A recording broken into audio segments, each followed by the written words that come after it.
प्रभु यीशु के पवित्र और सामर्थ्य नाम में आप सबों को जय मसीह की। मैं आप सबों का स्वागत करता हूँ कि हमारे साथ इस ऑनलाइन आराधना में जुड़े रहने के लिए, विशेषकर उन सभी नए जुड़े भाई बहनों का जो हमारे साथ इस ऑनलाइन आराधना में जुड़े हैं। आइए हम लोग आज की आराधना में आगे बढ़ेंगे। उससे पहले हम प्रार्थना करेंगे।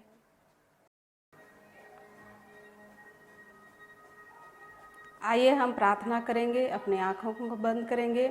हालेलुया। जीवित अनुग्रहकारी पिता परमेश्वर, इस सुंदर समय के लिए तुझे धन्यवाद देते हैं। पिता परमेश्वर, जितने लोग पिता परमेश्वर इस ऑनलाइन आराधना में जुड़ते हैं पिता परमेश्वर, एक एक को पिता परमेश्वर पवित्र आत्मा से तू भर दे पिता परमेश्वर। जो भी हम गीतों को गाते हैं पिता परमेश्वर, हर एक को आनंद की भरपूरी देना पिता परमेश्वर। जो भी वचनों को सुनेंगे पिता परमेश्वर, हर एक को तू पिता परमेश्वर नई जिंदगी देना पिता परमेश्वर। यह प्रार्थना तेरे बेटे उद्धार करता प्रभु यीशु मसीह के नाम से मांगते हैं, सुन दया से ग्रहण कर, आमीन। परमेश्वर का धन्यवाद हो कि उसने फिर से आप और हमको एक मौका दिया कि हम ऑनलाइन आराधना में जुड़े हैं। और आइए हम उस प्रभु की आराधना हम करेंगे और क्यों ना हम गीत गाएं जो प्रभु ने आपको और हमको मुक्ति दिया है। असली मुक्ति दिलाने वाले की महिमा के गीत गाएं। मुक्ति दिलाए यीशु नाम, शांति दिलाए यीशु नाम, इस गीत को गाएंगे ताली बजाते हुए।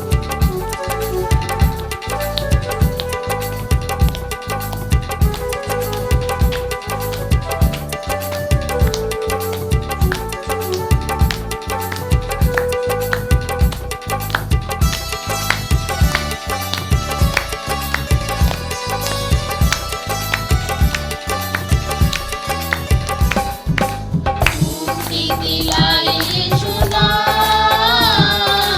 शांति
आइए हम आराधना में आगे बढ़ेंगे और इस वक्त हम प्रभु को भेंट चढ़ाएंगे और हम उसकी महिमा के गीत गाएंगे और गाएंगे हम गीत बोलो जय, मिलकर जय बोलो जय, यीशु की जय। ताली बजाते हुए इस गीत को गाएंगे और प्रभु को भेंट चढ़ाएंगे।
आइए हम लोग आराधना में आगे बढ़ेंगे। हम लोग गाएंगे तू बढ़े मैं घटूं। अपनी आंखों को बंद करके गाएंगे हम।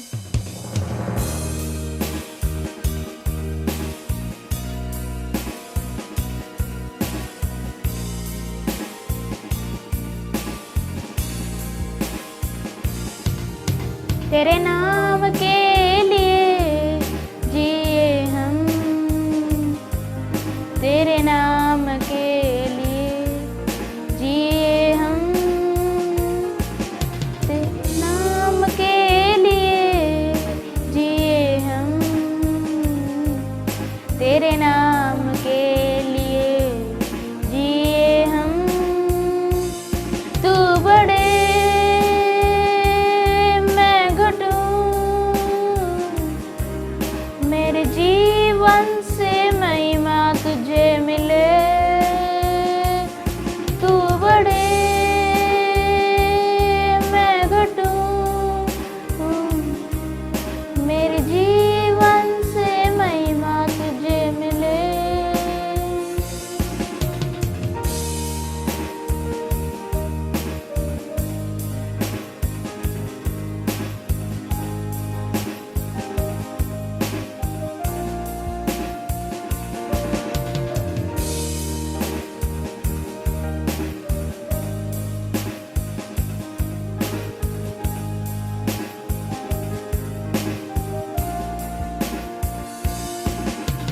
स्तुतियों के बीच में विराजमान रहूं मैं, तू बढ़े और मैं घटूं।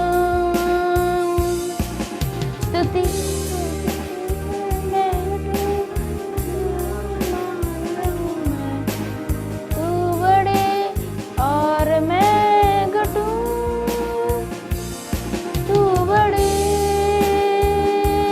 मैं घटूं। मेरे जीवन से महिमा तुझे मिले, तू बढ़े।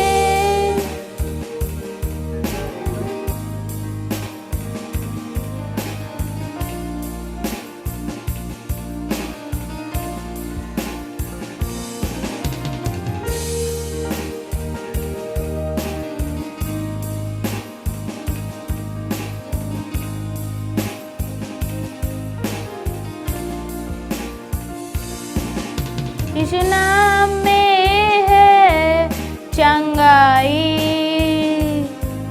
यीशु नाम में है रियाई, यीशु नाम में है सच्चाई, यीशु नाम में है भलाई। तू बढ़े मैं घटूं, मेरे जीवन से महिमा तुझे मिले, तू बढ़े मैं घटूं, मेरे जीवन से महिमा तुझे मिले।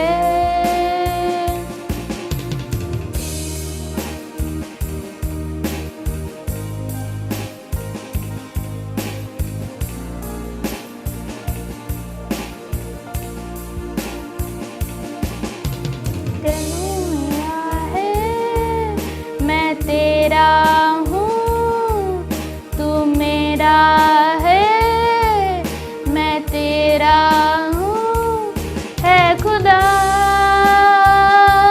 मेरे खुदा।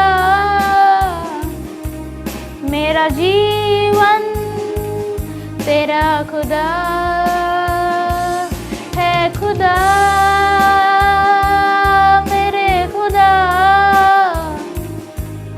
मेरा जीवन तेरा खुदा, तू बढ़े मैं घटूं, मेरे जीवन से महिमा तुझे मिले, तू बढ़े मैं घटूं, जीवन से महिमा तुझे मिले। आइए हम स्तुति करेंगे। हालेलुया। धन्यवाद धन्यवाद धन्यवाद धन्यवाद पिता परमेश्वर, आप मान्य मान दयालु पिता परमेश्वर है, तू बड़े और हम घटे परमेश्वर। हालेलुया। धन्यवाद धन्यवाद धन्यवाद धन्यवाद धन्यवाद धन्यवाद धन्यवाद धन्यवाद धन्यवाद धन्यवाद धन्यवाद सृष्टिकर्ता परमेश्वर, धन्यवाद धन्यवाद। हालेलुया। धन्यवाद धन्यवाद धन्यवाद धन्यवाद धन्यवाद धन्यवाद धन्यवाद धन्यवाद पिता परमेश्वर। हालेलुया। धन्यवाद धन्यवाद धन्यवाद धन्यवाद धन्यवाद धन्यवाद धन्यवाद ग्लोरी ग्लोरी लॉर्ड जी, आपकी महिमा होने पाए। हालेलुया। धन्यवाद धन्यवाद धन्यवाद धन्यवाद, आपकी महिमा होने पाए, आपकी बड़ाई होने पाए। धन्यवाद धन्यवाद धन्यवाद धन्यवाद के साथ प्रार्थना दुआ मांगते सुन और सज्ञान में ग्रहण कर। आमीन।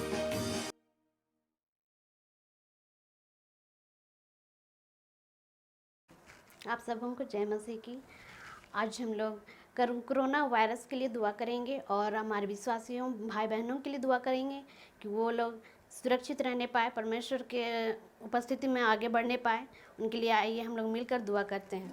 Hallelujah hallelujah. धन्यवाद धन्यवाद है पिता परमेश्वर। हालेलुया पिता परमेश्वर, आपने बीते दिन से हर एक को संभाले रखा पिता परमेश्वर, इसके लिए धन्यवाद देते। लेकिन पिता परमेश्वर आज के दिन में पिता परमेश्वर ये कोरोना वायरस जो आया है पिता परमेश्वर, उस वायरस से हर एक को बचाए रख मेरे खुदावन पर। हालेलुया पिता परमेश्वर, और अपने विश्वासी भाई बहनों को प्रभु जी अपनी उपस्थिति में रख मेरे राजा, उनके जीवन में डगमगाने ना पाए पिता परमेश्वर। जब तक ये वायरस नहीं चाहता मेरे खुदा, वो पिता परमेश्वर आपकी उपस्थिति में रहने पाए पिता परमेश्वर, ताकि प्रभु जी इस वायरस को प्रभु जी यीशु के नाम से दूर कर पिता परमेश्वर आपकी उपस्थिति में रहकर प्रभु जी आपकी महिमा करने योग्य होने पाए पिता परमेश्वर। ऐसे अनुग्रह कर प्रभु जी हर एक के जीवन में मेरे खुदा। और पिता परमेश्वर जितने जवान पाए जाते मेरे राजा, हर एक जवानों को पिता परमेश्वर आपकी उपस्थिति में रख मेरे राजा। हाँ पिता परमेश्वर उनका जीवन को भी बदल दे मेरे राजा। इस वायरस के द्वारा उनका जीवन बदलने पाए पिता परमेश्वर। हर एक बच्चों को पिता परमेश्वर आपके हाथ में देते पिता परमेश्वर। जो बच्चे पिता परमेश्वर स्कूल जाते हैं लेकिन आज ऐसे समय आया पिता परमेश्वर अपने स्कूल नहीं जा पा रहे हैं। और पिता परमेश्वर इस वायरस को पिता परमेश्वर के नाम से दूर कर मेरे खुदा पर से हालेलुया। और पिता परमेश्वर हर एक की दुआओं को सुनने वाला पिता परमेश्वर आपको धन्यवाद देते मेरे राजा। तूने हर एक की प्रार्थना को सुनता है पिता परमेश्वर। आपने कहा है प्रभु जी विश्वास से मांगो वो दिया जाएगा पिता परमेश्वर। हम विश्वास से मांगते प्रभु जी इस वायरस को यीशु के नाम से दूर कर पिता परमेश्वर हालेलुया। और हमारे विश्वासी भाई बहनों को प्रभु जी आपकी उपस्थिति में आगे बढ़ा मेरे राजा। हाँ पिता परमेश्वर और आगे बढ़कर प्रभु जी आपकी उपस्थिति में बढ़ने पाए पिता परमेश्वर हालेलुया। धन्यवाद देते पिता परमेश्वर। धन्यवाद के साथ मांगते यीशु मसीह के नाम से आमीन।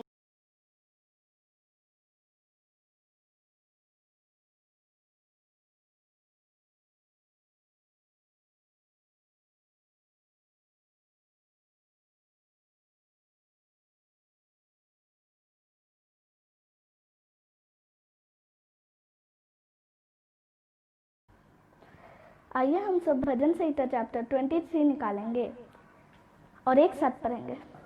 यहोवा मेरा चरवाहा है, मुझे कुछ घटी ना होगी। वह मुझे हरी हरी चराइयों में बैठाता है, वह मुझे सुखदाई जल के झरने के पास ले चलता है। वह मेरे जी में जी ले आता है, धर्म के मार्ग में वह अपने नाम के निमित्त मेरी अगुवाई करता है।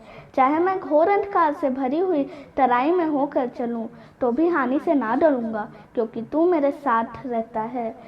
तेरे सोटे और तेरी लाठी से मुझे शांति मिलती है। तू मेरे सताने वालों के सामने मेरे लिए मेज बिछाता है। तूने मेरे सिर पर तेल मला है, मेरा कटोरा उमड़ रहा है। निश्चय भलाई और करुणा जीवन भर मेरे साथ साथ बनी रहेगी, और मैं यहोवा के धाम में सर्वदा वास करूंगा। आप सबों को इस वचन से आशीष मिले।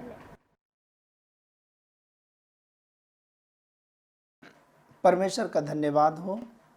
और ऐसे जटिल और कठिन समय में परमेश्वर ने आपको और हमें फिर से मौका दिया कि हम फिर से अपने अपने घरों में जमा होकर के परमेश्वर के करीब आते हैं, ऑनलाइन आराधना में जुड़ते हैं। और हमारा परमेश्वर सच में महान है, जो उसने कहा जहाँ कहीं 2 या 3 मेरे नाम से इकट्ठे होते उनके बीच में रहता हूँ। और सच बात है कि आप अपने स्थानों में जहाँ पर भी आप जमा हैं, परमेश्वर आपको आशीष देगा। आप जिस जगह पर अपने घरों में ऑनलाइन आराधना में प्रभु के साथ आप जुड़े हैं, परमेश्वर आपको उसी स्थान पर आशीष देगा। और इसलिए प्रियो, आइए आज की आराधना को हम प्रार्थना के साथ आरंभ करेंगे। जब परमेश्वर के वचन की ओर हम बढ़ने वाले हैं, आइए हम प्रार्थना करेंगे और उस परमेश्वर के वचन की ओर हम बढ़े। धन्यवाद हो प्रेमी पिता, तुझे धन्यवाद देते प्रभु। तू महान है, तू जिंदा है। हमें एक को मौका दिया कि हम तेरी स्तुति तेरी आराधना कर पाए। हाँ प्रभु यीशु मसीह, तू हम एक एक के जीवन को आशीष दे। हाँ प्रभु यीशु मसीह, तेरा वचन जो जीवित है हमारे जीवन के लिए आशीष का कारण होने पाए। पवित्र आत्मा तू सहायता मदद कर, हर बात में हर परिस्थिति में तू संभाल। प्रभु तेरा वचन जो हम एक एक के लिए पिता परमेश्वर एक जीवनदायक है प्रभु। हाँ प्रभु, हमारे लिए एक बड़ी आशीष का कारण है प्रभु, हमारे जीवन के लिए एक प्रोत्साहन का कारण है प्रभु। हम पिता इससे सुनते हैं, सीखते हैं, समझते हैं और उसके अनुसार इस पृथ्वी पर जीवन व्यतीत करने का प्रयास करते हैं। हम एक एक लोगों को जो आज इस ऑनलाइन में जुड़े हैं को समझ दे। यीशु मसीह के प्यारे मधुर नाम में हम प्रार्थना मांगते, सुन और स्वर्ग के राज में ग्रहण कर, आमीन। धन्यवाद देना चाहेंगे हमारी बहन मनीषा कुजूर को, जो प्रार्थना करने में अगुवाई की। परमेश्वर उन्हें बहुत तायत की आशीष दे। साक्षी के लिए भी धन्यवाद देते हैं, उन्होंने बाइबल वचन पाठ को पढ़ने में अगुवाई की। परमेश्वर उन्हें भी आशीष दे। और आइए बिना देर किए हुए हम परमेश्वर के वचन में आगे बढ़ें और उसके नाम की स्तुति बढ़ाई करेंगे। आज का जो विषय है, आशा का एक संदेश, पुनरुत्थान अर्थात जी उठना, resurrection A message of hope. परमेश्वर के योजना में ये भी एक शामिल है।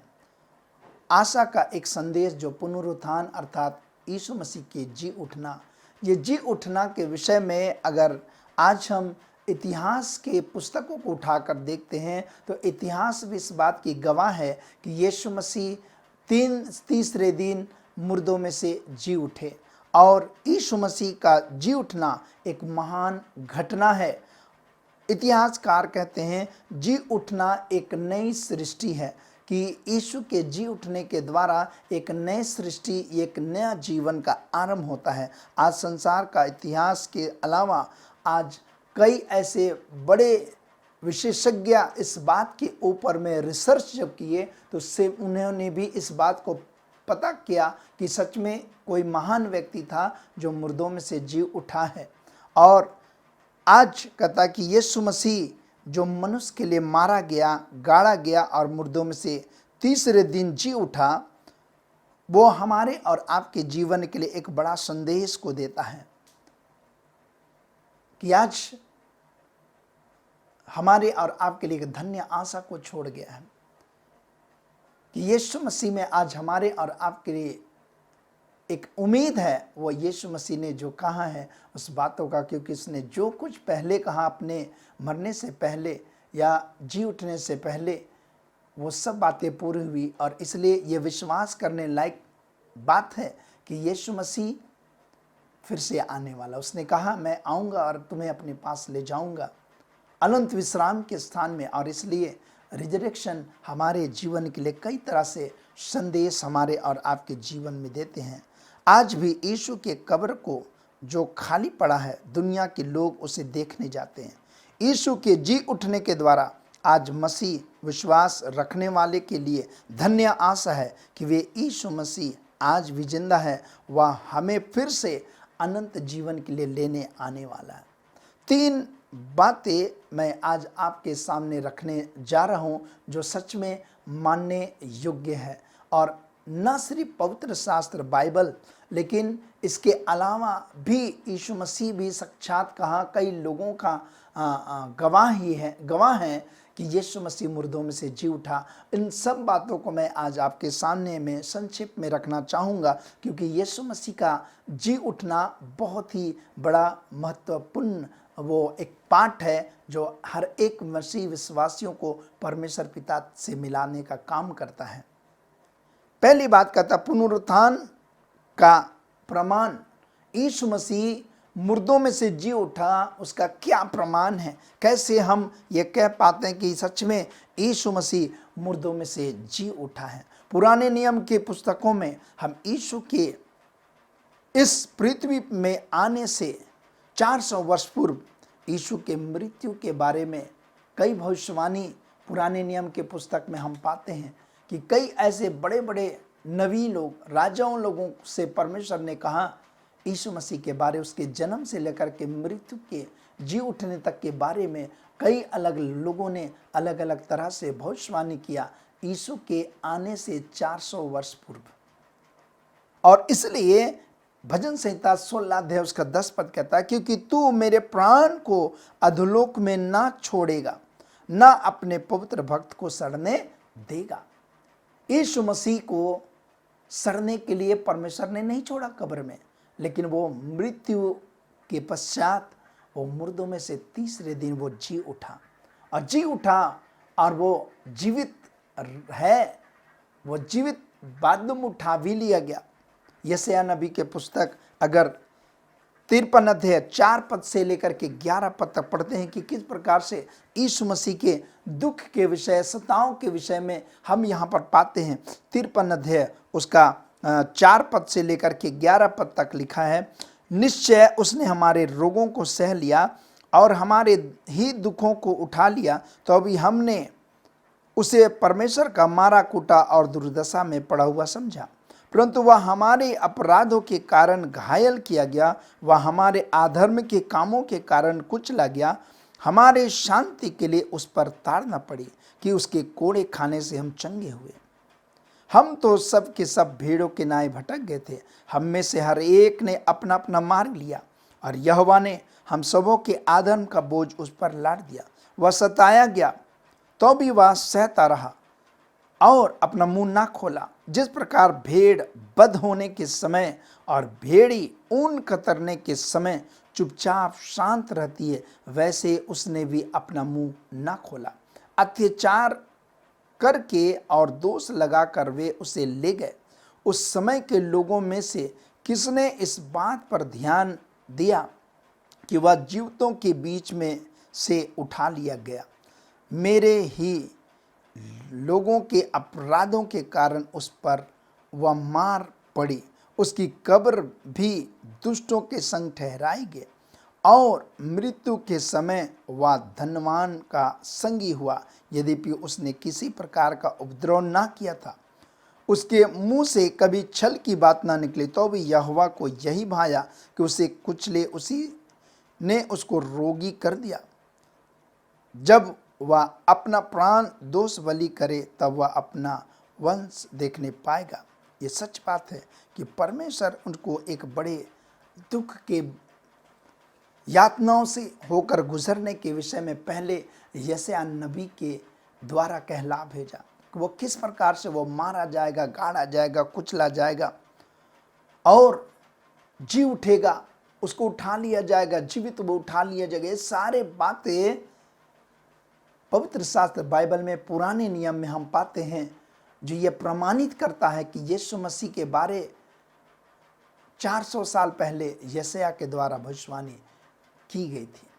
और वो यीशु मसीह जब इस पृथ्वी पर आया तो वो सारे बातें जो यशायाह ने कही थी, सब बातें पूरी हुई। यीशु ने गवाही भी दी अपने जीवन की, अपने आने वाले समय के घटनाओं के बारे में भी यीशु मसीह ने खुद अवगत कराया। कई बार उपदेश के समय में, कई बार अपने शिष्यों के पास में उसने अपने उस दुख के बारे में, मुर्दों में से जी उठने के बारे में लोगों को संदेश में कहा था। यीशु मसीह अपने 3.5 वर्ष की सेवकाई के द्वारा कई बार उसने खुद अपने जी उठने के बारे में लोगों से, चेलों से भी कहा था। यूहन्ना रचित सुसमाचार उसका 2 अध्याय उसका 19 पद से लेकर के 22 पद तक, यूहन्ना रचित सुसमाचार उसका 2 अध्याय उसका 19 पद से लेकर के 22 पद तक लिखा है। यीशु ने उनको उत्तर दिया, इस मंदिर को ढा दो और मैं इसे 3 दिन में खड़ा कर दूंगा। यहूदियों ने कहा, इस मंदिर के बनाने में 86 वर्ष लगे हैं और क्या तू उसे 3 दिन में खड़ा कर देगा? परंतु उसने अपनी देह के मंदिर के विषय में कहा था।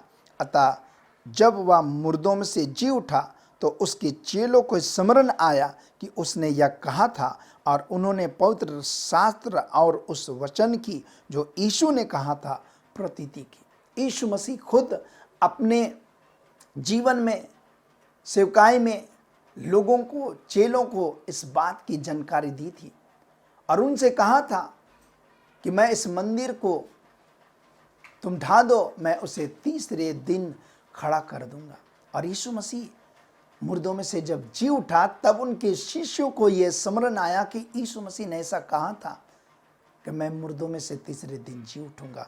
वो यीशु मसीह अपने आप खुद ब खुद इन सब बातों की साक्षी दिया। मरकुस रचित सुसमाचार 9 अध्याय उसका 31 पद कहता, क्योंकि वह अपने चेलों को उपदेश देता और उनसे कहता था, मनुष्य का पुत्र मनुष्य के हाथ में पकड़वाया जाएगा और वे उसे मार डालेंगे और वह मरने के 3 दिन बाद जी उठेगा।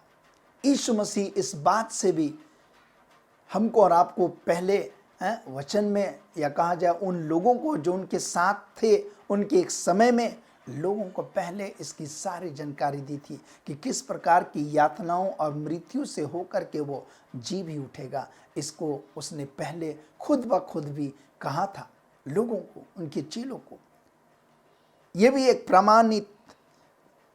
प्रमाणित करता है कि यीशु मसीह ने खुद कहा था। पुराना नियम का पुस्तक तो कहा ही, इतिहासकार तो कहते ही हैं कि मुर्दों में से जी उठा यीशु मसीह, लेकिन यीशु खुद भी इन बातों की गवाही पहले ही दी थी। उसी प्रकार से खाली कब्र, आज जो खाली कब्र है वो खाली कब्र भी इस बात को प्रमाणित करता है। यूहन्ना रचित सुसमाचार 20 अध्याय उसका 1 पद से लेकर के 8 पद तक लिखा, सप्ताह के पहले दिन मरियम मगदलिनी भोर को अंधेरे रहते ही कब्र पर आई और पत्थर को कब्र से हटा हुआ देखा। तब वह दौड़ी और शमौन पतरस और उस दूसरे चेलों के पास जिससे यीशु प्रेम रखता था आकर कहा, वे प्रभु को कब्र में से निकाल ले गए हैं और हम नहीं जानते कि उसे कहाँ रख दिया है। तब पतरस और वह दूसरा चेला निकलकर कब्र की ओर चले। वे दोनों साथ साथ दौड़ रहे थे, परंतु दूसरा चेला पतरस से आगे बढ़कर कब्र पर पहले पहुंचा और झुककर कपड़े पड़े देखे तो भी वह भीतर ना गया। तब शमौन पतरस के पीछे पीछे पहुंचा और कब्र के भीतर गया और कपड़े पड़े देखे, और वह अंगोछा जो उसके सिर से बंधा हुआ था कपड़ों के साथ पड़ा हुआ नहीं, परंतु अलग एक जगह लपटा रखा हुआ देखा। तब दूसरा चेला भी जो कब्र पर पहले पहुंचा था भीतर गया और देखकर विश्वास किया, है ना, ये देख कर के विश्वास किए इन्होंने कि यीशु मसीह की कब्र खाली थी। ना सिर्फ यीशु के चेले ही उस कब्र को खाली देखे, लेकिन उस जगह पर जो पहरेदारी के लिए सैनिक थे, वे सैनिक भी इस बात को देखे कि यीशु मसीह मुर्दों में से जी उठा है। वो सील किया हुआ जो कब्र था वो खुल गया और यीशु उसमें से बाहर जी उठा था। और इसलिए आज कब्र भी खाली इस बात को प्रमाणित करता है कि सच में यीशु मसीह आज वो कब्र में नहीं है, लेकिन वो मुर्दों में से जी उठा। यह सिद्ध करता है कि कब्र आज खाली है। स्वर्गदूतों की भी ये गवाही है, स्वर्गदूत लोग भी ये गवाही दिए कि यीशु मसीह जी उठा है। यूहन्ना रचित सुसमाचार 20 अध्याय उसका 11 पद से लेकर के 13 पद तक लिखा है, परंतु मरियम रोती हुई कब्र के पास ही बाहर खड़ी रही और रोते रोते कब्र की ओर झुककर दो स्वर्गदूतों को उज्जवल कपड़े पहने हुए, एक को सिरहाने और दूसरे को पैत्याने बैठे देखा। जहां यीशु का शव रखा गया था, उन्होंने उससे कहा, हे नारी, तू क्यों रोती है? उसने उससे कहा, मेरे प्रभु को उठा ले गए और मैं नहीं जानती कि उसे कहाँ रखा है। यह स्वर्गदूत से वार्तालाप हो रहा है मरियम मगदलिनी का कि यीशु मसीह की शव को वो खोज रही कि वो कब्र में होगा, लेकिन स्वर्गदूत से उनसा वार्तालाप होता कि वह यहाँ पर नहीं है, वह मुर्दों में से जी उठा है। स्वर्गदूत भी इसकी गवाही देते हैं। आंखों देखी, कई लोगों ने अपनी आंखों से देखा, वो सारे लोग भी इस बात की गवाही दी। यूहन्ना रचित सुसमाचार 20 अध्याय उसका 14 पद से लेकर के 17 पद तक लिखा है।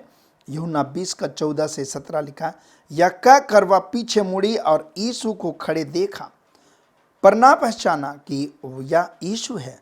यीशु ने उससे कहा, हे नारी, तो क्यों रोती है? किसको ढूंढती है? उसने माली समझकर उससे कहा, हे महाराजा, यदि तूने उसे उठा लिया है तो मुझे बता कि उसे कहाँ रखा है और मैं उसे ले जाऊंगी। यीशु ने उससे कहा, मरियम। उसने पीछे मुड़कर उससे इब्रानी में कहा, रबुनी, अर्थात हे गुरु। यीशु ने उससे कहा, मुझे मत छू, क्योंकि मैं अब तक पिता के पास ऊपर नहीं गया, परंतु मेरे भाइयों के पास जाकर उससे कह दे कि मैं अपने पिता और तुम्हारे पिता और अपने परमेश्वर तुम्हारे परमेश्वर के पास ऊपर जाता हूँ। ये इन बातों को मरियम मगदलिनी से यीशु मसीह ने साक्षात बातचीत की कि वो मुर्दों में से जी उठा है। वो नहीं पहचान पाई थी कि यीशु है। वो कब्र में ढूंढ रही थी, सुबह में बेचैन थी, परेशान थी कि यीशु को लोगों ने कब्र से कहीं ले गया है, लेकिन वो नहीं जान रही थी कि वो यीशु से ही पूछ रही है। वो यही समझी थी कि ये माली है, लेकिन यीशु मसीह हे मरियम जो ही कहा, उसने उस आवाज़ को पहचाना और यीशु मसीह को कहा कि हे गुरु।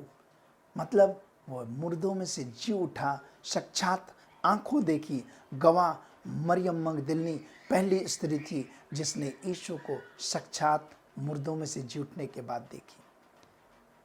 आरंभ की कलीसिया भी यीशु के जी उठने का प्रचार करती थी। जब शुरुआत में यीशु के जी उठने के पश्चात शुरुआत की जो कलीसिया थी वो यीशु के जी उठने का प्रचार कर रही थी, लोगों को उसी का प्रचार कर रही थी, क्योंकि कलीसिया के पास, चर्च के पास में संदेश वही था। उनके पास में खुशी वही थी कि यीशु मसीह मुर्दों में से जी उठा, आज वो कब्र में नहीं है। और इसी के लिए प्रेरितों के काम 4 अध्याय उसका 2 पद कहता, क्योंकि वे बहुत क्रोधित हुए कि वे लोगों को सिखाते थे और यीशु का उदाहरण दे देकर मरे हुओं के जी उठने का प्रचार करते थे।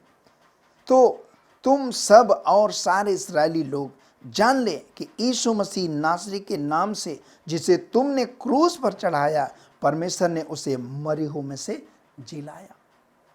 यारम की कलीसिया भी इस बात का गवाह है कि यीशु मसीह मुर्दों में से जी उठा। उसी का उन्होंने प्रचार किया जिन लोगों ने उन सदूकी फरीसी शास्त्री लोगों ने जो यीशु को क्रूस पर चढ़ाया था, उन्हीं के पास वे गवाह देने लगे, वो यीशु जिसको तुम लोगों ने क्रूस पर मार डाला, वो लेकिन वो आज मुर्दों में से जी उठा है। हम उसका प्रचार करते, वो मरा था लेकिन अब वो जीवित है। प्रियो, आज हमारे और आपके लिए भी बड़ी धन्य आशा कि हमारा प्रभु यीशु मसीह कई तरह से, कई बातों से, कई स्थानों से, कई लोगों के बातों से, इतिहासकारों के गवाह के द्वारा ये प्रमाणित होता है कि यीशु मसीह मुर्दों में से जी उठा और वो आज भी जीवित है। कहता है कई लोगों के जी उठने के बाद वो दिखाई भी दिया, कई लोगों को वो दिखाई दिया, साक्षात दिखाई दिया कि यीशु मसीह किस प्रकार से वो मुर्दों में से जी उठा। उन सब चीज़ें उन लोगों को दिखाई दिया। 1 कुरिन्थी 15 अध्याय 3 से 8 पद तक, 1 कुरिन्थी 15 अध्याय 3 पद से लेकर के 8 पद तक, जो पौलुस अपने सेवकाई के क्षेत्र में लोगों को इस बातों को बतला रहा है कि किस प्रकार से यीशु मसीह जी उठने के बाद 40 दिन तक लोगों के साथ अलग अलग स्थानों पर वो दिखाई देता रहा, कई बार लोगों से वार्तालाप भी करता रहा। कई लोग इस बात को, यीशु को आमने सामने देखे। कहता है इसी 1 कुरिन्थी 15 अध्याय 3 से 8 पद कहता है, इसी कारण मैंने सबसे पहले तुम्हें भी वही बात पहुंचा दी जो मुझे पहुंची थी कि पवित्र शास्त्र के वचन के अनुसार यीशु मसीह हमारे पापों के लिए मर गया और गाड़ा गया और पवित्र शास्त्र के अनुसार तीसरे दिन जी भी उठा और कैफा को, तब 12 को दिखाई दिया, फिर वह 500 से अधिक भाइयों को एक साथ दिखाई दिया, फिर वह याकूब को दिखाई दिया, तब सब प्रेरितों को दिखाई दिया। पौलुस कहता है मुझे भी दिखाई दिया। हर एक लोगों को अलग अलग स्थानों पर यीशु मसीह मुर्दों से जी उठने के बाद में दिखाई दिया और लोगों से वार्तालाप किया। यीशु मसीह का चेला थोमा जो था, जिसके विषय हम पाते हैं, आप पढ़ेंगे तो आपको मिलेगा कि किस प्रकार से थोमा विश्वास नहीं करता है। जब लोग उसको बतला रहे कि यीशु मसीह मुर्दों में से जी उठा है, तो थोमा बोलता जब तक मैं उसके हथेली में जो कील ठोका गया था उसमें मैं अंगुली ना डाल लूं और उसके पांजर में जो भाला बेधा गया था मैं उसमें अंगुली ना डाल लूं, तब तक मैं विश्वास नहीं करूंगा। यीशु का अपना चेला, यीशु के चेले थोमा ने तो यीशु की हथेली और पांजर में उंगली डालने के बाद विश्वास किया। 20 अध्याय उसका 24 से 29 में पढ़ेंगे तो वो इस बात को विश्वास किया कि सच में यीशु मसीह जीवित है, जिसको लोगों ने क्रूस पर चढ़ाया, जिसको लोगों ने हथेली में कील ठोक दिए, पांव में कील ठोक दिए, सर में कांटों का मुकुट पहनाया। वो व्यक्ति, वो यीशु, वो गुरु मर नहीं गया और ख़त्म नहीं हुआ, नष्ट होकर मिट नहीं गया, लेकिन वो अमर अर्थात जिंदा है। उसका नाम और काम अमर नहीं, लेकिन वो जिंदा आज भी है और आज भी आपकी और हमारी प्रार्थना सुनता है। यीशु का जी उठने का आज हमारे जीवन में क्या मतलब है? दूसरी बात, यीशु के जी उठने के द्वारा हमारे और आपके जीवन में उससे क्या मतलब है, क्या हमको फ़ायदा है, क्या हमको उसको हम और आप पाते हैं? कहता है 1 कुरिन्थी 15 अध्याय 1 पद से लेकर के 3 पद तक अगर हम और आप पढ़ेंगे, 1 कुरिन्थी 15 अध्याय 1 पद से 3 पद तक हमको और आपको इस बात को मिलता है पढ़ने के लिए कि किस प्रकार से यीशु मसीह के जी उठने के द्वारा हमारे और आपके जीवन में कई तरह के यीशु मसीह के उस फ़ायदा हमारे और आपके लिए। 15 अध्याय उसका 1 पद से लेकर के 3 पद तक पहला कुरिन्थी 15 अध्याय उसका 1 पद से 3 पद तक कहता है, हे भाइयों, अब मैं तुम्हें वही समाचार बताता हूँ जो पहले सुना चुका, जिसे तुमने अंगीकार भी किया था और जिसमें तुम स्थिर भी हो, उसी के द्वारा तुम्हारा उद्धार भी होता है। यदि उस सुसमाचार को जो मैंने तुम्हें सुनाया था स्मरण रखते हो, नहीं तो तुम्हारा विश्वास करना व्यर्थ हुआ। इस कारण मैंने सबसे पहले तुम्हें भी वही बात पहुंचा दी जो मुझे पहुंची थी, कि पवित्र शास्त्र के वचन के अनुसार यीशु मसीह हमारे पापों के लिए मर गया, गाड़ा गया और पवित्र शास्त्र के अनुसार वह तीसरे दिन मुर्दों में से जी उठा। अर्थात यीशु मसीह के जी उठने के द्वारा आज हमारे और आपके जीवन में विश्वास में स्थिरता आती है कि सच में वो है, और हमारे जीवन के लिए स्थिरता है कि वो है, वो खत्म नहीं हुआ, नष्ट हो नहीं गया, लेकिन यीशु मसीह है, और जिसके कारण से आज हम और आप जो विश्वास करते हैं उस विश्वास में स्थिरता है, वो डगमगाएगा नहीं, वो विश्वास में ताकत है, वो विश्वास में जड़ पकड़ा है।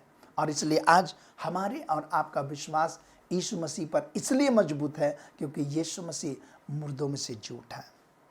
यीशु मसीह के जी उठने के द्वारा आज हमको और आपको उद्धार मिलता है। उद्धार क्या है? उद्धार हमारे और आपके जीवन में पाप और शारीरिक अभिलाषों के ऊपर में विजय प्राप्त करना, संसार की अभिलाषों के ऊपर में विजय प्राप्त करना, उससे अलगाव का जीवन, सेपरेट लाइफ, अलगाव का जीवन जीने का एक अवसर प्रभु के जी उठने के द्वारा आपको और हमको मिलता है। हमारा विश्वास मसीह में जो है वो व्यर्थ नहीं है। हम और आप जो विश्वास कर रहे हैं यीशु मसीह में, वो व्यर्थ नहीं है, क्योंकि वो सच्चा है और वो जीवित है और वो हमारे विश्वास का आदर करता है। और इसलिए आपका और हमारा यीशु मसीह के जी उठने के द्वारा आज हमारा विश्वास व्यर्थ नहीं है। हमारे पापों की क्षमा यीशु मसीह के जी उठने के द्वारा, उस क्रूस के बलिदान के द्वारा हर एक मनुष्य के पापों की क्षमा आज हमको और आपको मिलती है। पवित्र शास्त्र बाइबल कहता है, मेमने और उन बछड़ों के लहू के द्वारा नहीं, लेकिन बहुमूल्य पवित्र और निष्कलंक मेमने यीशु के लहू के द्वारा आज मनुष्य के पापों की क्षमा है। आज मनुष्य के पापों की क्षमा के लिए आज मनुष्य का लहू की आवश्यकता है।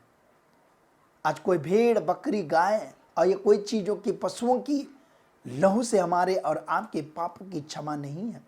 और इसके लिए अलग अलग ग्रंथ भी इस बात के विषय में एक ही संदेश देता है। एक मनुष्य के लिए, उसके पापों की क्षमा के लिए, उसके गुनाहों से निजात के लिए, उनके हर एक पाप से मोक्ष के लिए, उद्धार के लिए एक निष्कलंक मनुष्य की बलि की आवश्यकता। वो हमारा प्रभु यीशु मसीह जो क्रूस पर बलि हुआ। और इसलिए आज हमारे और आपके जीवन में यीशु के बलिदान के द्वारा आज हमें पापों की क्षमा मिलती है। यीशु के जी उठने के द्वारा, जो पहला थिस्सलुनीकियों की पुस्तक उसका 4 अध्याय उसका 14 पद, पहला थिस्सलुनीकियों की पुस्तक 4 अध्याय उसका 14 पद कहता, क्योंकि यदि हम विश्वास करते हैं कि यीशु मरा और जी उठा, तो वैसे ही परमेश्वर उन्हें भी जो यीशु मसीह में सो गए हैं उसी के साथ हो लेंगे, आएंगे। अर्थात जो उस पर विश्वास करते हुए अगर इस संसार से चले गए तो वो उनके लिए भी धन्य आशा है कि वे यीशु मसीह के साथ वो फिर से जी उठेंगे। अगर हम और आप इस थिस्सलुनीकियों की पुस्तक के अनुसार अगर हम आगे बढ़ते हैं तो कहता है, यदि हम बचे हैं और यीशु मसीह जो फिर से आने वाला है, तो कहता है हमारे और आपके लिए जो धन्य आशा है, हम जीवित हैं, हम बादलों में उठा लिए जाएंगे और हवा में प्रभु के साथ मिलेंगे। और इसलिए यीशु अगर जी नहीं उठता तो हम और आपको स्वर्ग के राज में जाने का कोई रास्ता नहीं दिखाई देता। और इसीलिए यीशु मसीह खुद का यूहन्ना 14 में, मार्ग और सत्य और जीवन मैं ही हूँ, बिना मेरे द्वारा कोई पिता के पास पहुँच नहीं सकता। अगर हमको और आपको उस सृष्टिकर्ता पिता अर्थात स्वर्ग में जाना है तो वो मार्ग जो यीशु मसीह दिखाता है, वो रास्ता जो यीशु मसीह ने चल कर दिखाया, हमको उस पर चलने की आवश्यकता है। जब हम उस पर चलेंगे, हम निश्चय अनंत जीवन अर्थात स्वर्ग में जाएंगे। मृत्यु के पश्चात हमारे और आपके लिए, या संसार को छोड़ने के पश्चात हमारे और आपके लिए वो स्वर्ग का रास्ता ईश्वर ने दिखा दिया। जरूरत है कि हम उस पर विश्वास करें जो आज कब्र में नहीं, लेकिन आज वो जीवित है। हमें परमेश्वर के राज में स्वर्ग जाने का एक कन्फर्म प्रभु यीशु मसीह के द्वारा हमारे और आपके लिए कन्फर्मेशन है कि यीशु मसीह हमको और आपको स्वर्ग में ले जाएगा। ये हमारे और आपके लिए धन्य आशा है। पहला कुरिन्थी 15 अध्याय 17 पद से 21 पद तक, पहला कुरिन्थी 15 अध्याय उसका 17 पद से 21 पद तक लिखा है, और यदि मसीह नहीं जी उठता तो तुम्हारा विश्वास व्यर्थ है और तुम अब तक अपने पापों में फंसे हो। वरन जो मसीह में सो गए हैं वे भी नष्ट हुए। यदि हम केवल इसी जीवन में मसीह से आशा रखते हैं तो हम सब मनुष्य से अधिक अभागे हैं। हमारे और आपके जीवन में इस बात को बतलाता है। अगर 20 पद पढ़ेंगे, कहता परंतु सचमुच मसीह मुर्दों में से जी उठा है और जो सो गए हैं उनमें वह पहला फल हुआ है। क्योंकि जब मनुष्य के द्वारा मृत्यु आई तो मनुष्य ही के द्वारा मरे हुओं का पुनरुत्थान भी आया। अर्थात यीशु मसीह के जी उठने पर अगर हम विश्वास करते हैं कि यीशु मसीह मुर्दों में से जी उठा है, तो हम और आप का विश्वास व्यर्थ नहीं। हमारे और आपके लिए धन्य आशा है कि हम उस यीशु मसीह जो फिर से आ रहे हैं लेने के लिए, हम उसके साथ जाएंगे। हमारा भी पुनरुत्थान होगा। अगर हम से पहले जो इस पृथ्वी को छोड़कर चले गए, अर्थात सांसारिक बात के अनुसार कहा जाए तो वो मृत्यु में हैं, जिनको दफन कर दिया गया, मर गए, वे मुर्दों में से जी उठेंगे। इस वचन के अनुसार कहता वे मुर्दों में से जी उठेंगे। हमारे और आपके लिए धन्य आशा है प्रियो, यीशु मसीह जो मृत्यु में से जी उठा, वो आज हम अगर उस पर विश्वास करते हैं, हमारे लिए यीशु मसीह ने कहा यदि जो मुझ पर विश्वास करता मर भी जाए तो वो जिएगा। हालेलुया। क्योंकि उसकी हर एक बात पूरी हुई है और इसलिए वो भी बात पूरी होगी। अगर हम मर भी जाएं तो हम और आप जिएंगे, क्योंकि पवित्र शास्त्र हमको और आपको इस बात का इंश्योरेंस कराता है। और इसलिए हमारे और आपके जीवन के लिए इस बात का बड़ा विश्वास है। हम पुनरुत्थान की रोशनी में कैसे जीते हैं, है ना। यूहन्ना रचित सुसमाचार 20 अध्याय उसका 19, 20, 21 और 23 पद में बहुत सारी बातें लिखी हुई, और उसमें कहता है पुनरुत्थान की रोशनी में हमें शांति मिलता है। अगर हम उस यीशु मसीह के राज्य में जाएंगे, वहाँ हमारे और आपके लिए शांति का जगह है। प्रकाशित वाक्य के पुस्तक में अगर हम पढ़ेंगे, वो जगह जो धन्य आशा यीशु के आने के हर एक मसीही विश्वास करने वाले यीशु पर ये इंतज़ार कर, यीशु मसीह जो फिर से आने वाला है, अगर हम अपने जीवन को तैयार करते हैं तो यीशु मसीह फिर से जो आने वाला है हमारे और आपके जीवन में उस राज में जब ले जाएगा, हमें शांति देगा। उस स्थान पर शांति का वो जगह है, आनंद का वो जगह है। हम और आपको उस पुनरुत्थान के बाद परमेश्वर शांति के स्थान पर ले जाएगा, एक आनंद की जगह पर ले जाएगा। हमारे और आपके जीवन में परमेश्वर की उपस्थिति के साथ हम और आप सदा निवास करेंगे। यह हमारे और आपके लिए धन्य आशा है। पुनरुत्थान के पश्चात हमारे और आपके लिए ये मिलने वाला है। परमेश्वर के वचन में पाते हैं प्रकाशित वाक्य में कि अगर हम और आप मुर्दों परमेश्वर के राज में प्रवेश करेंगे, हम परमेश्वर की स्तुति बढ़ाए उसकी प्रशंसा करेंगे। हमारे पास कोई चिंता नहीं रहेगी, कोई परेशानी रहेगी, कोई बीमारी नहीं रहेगा, कोई दुख नहीं रहेगा। हम सदा परमेश्वर के साथ उसकी उपस्थिति में आनंद, शांति और परमेश्वर की स्तुति बढ़ाई करते रहेंगे। प्रियो, यदि आप पुनरुत्थान पर विश्वास करते हैं, यीशु मसीह के रिजरेक्शन पर विश्वास करते हैं, तो आज आपके लिए भी धन्य आशा है। आपके लिए भी एक बड़ी उम्मीद है कि आपको भी प्रभु अपने साथ अपने राज्य में ले जाएगा। उसने प्रतिज्ञा किया है, मैं तुम्हारे लिए जगह तैयार करने जाता हूँ, मैं जब जगह तैयार करूँ तो फिर से आऊँगा और तुम्हें अपने पास ले जाऊँगा। प्रियो, हम उस आशा में, उस उम्मीद में यीशु के रास्ते पर चलते जाएं। उस पुनरुत्थान की आशा में हम आशा लगाए हुए आगे बढ़ते जाएं कि यीशु फिर से हमें लेने आने वाला है। आइए अपने सरों को झुका करके हम प्रार्थना करेंगे। धन्यवाद, धन्यवाद हो मेरे प्रिय राजा पिता, तेरी स्तुति, तेरी बढ़ाई, प्रशंसा करते प्रभु। आज प्रभु तेरा वचन करता है पुनरुत्थान और जीवन मैं ही हूँ। पुनरुत्थान कई तरह से प्रमाणित है। पुनरुत्थान के द्वारा आज हमें एक बड़े धन्य आशा है कि यीशु हमें फिर से अपने स्वर्ग के राज में हमको लेकर के जाएगा। यदि हम उस यीशु मसीह पर विश्वास करेंगे, उसके बताए रास्ते पर चलेंगे, तो वो हमको और आपको अपने अनंत विश्राम की जगह में, अर्थात एक नई जिंदगी में हमको और आपको ले चलेगा जिसका कोई अंत नहीं है। वो एक शांति का जगह है, वो एक आनंद का जगह है, वहाँ परमेश्वर की उपस्थिति की जगह है। वहाँ हमें आदर और सम्मान परमेश्वर की ओर से मिलने का वो स्थान, वो समय होगा। प्रियो, आइए इस पृथ्वी पर के जीवन में ही हम और आप अपने आप को तैयार करें, हम अपने जीवन को तैयार करें। मरने के पश्चात हमारे और आपके लिए कोई तैयारी नहीं है। हमारे लिए लाखों प्रेयर किया जाए, हमारे लिए लाखों लोग चढ़ावा चढ़ाए, हमारे नाम से लोग लाखों दान पुण्य करे, लेकिन प्रियो उससे हमारे और आपके जीवन को परमेश्वर का राज्य में प्रवेश या शांति नहीं मिलेगा। हम और आपके लिए प्रश्न चिन्ह है प्रियो कि हम और आप जब तक जीवित हैं हम उस यीशु मसीह पर विश्वास करें, क्योंकि यीशु मसीह ने कह दिया, मार्ग, सत्य, जीवन मैं ही हूं। जो मुझ पर विश्वास करेगा वो कभी भी अंधकार में ना चलेगा। यीशु ने कहा, मार्ग, सत्य, जीवन मैं हूं, बिना मेरे द्वारा कोई पिता के पास नहीं पहुंच सकता।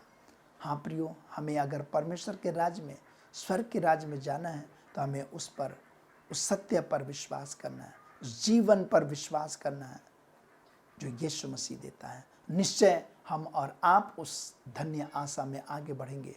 हम यदि विश्वास करते हुए मर भी जाएं तो हम जिएंगे। ये परमेश्वर ने इसकी प्रतिज्ञा की है प्रभु यीशु मसीह के द्वारा। हालेलुया, धन्यवाद हो प्यारे प्रभु। पवित्र शास्त्र का एक एक वचन आज पूरा होते जा रहा है, पवित्र शास्त्र का एक एक भविष्यवाणी पूरी होते जा रही है, और ये हम और आप जो अंतिम समय में जी रहे हैं, हमारे और आपके लिए पुनरुत्थान पर विश्वास, यीशु मसीह के जी उठने पर विश्वास करने के द्वारा हम परमेश्वर के राज्य में जाएंगे। धन्यवाद हो प्रेमी राजा।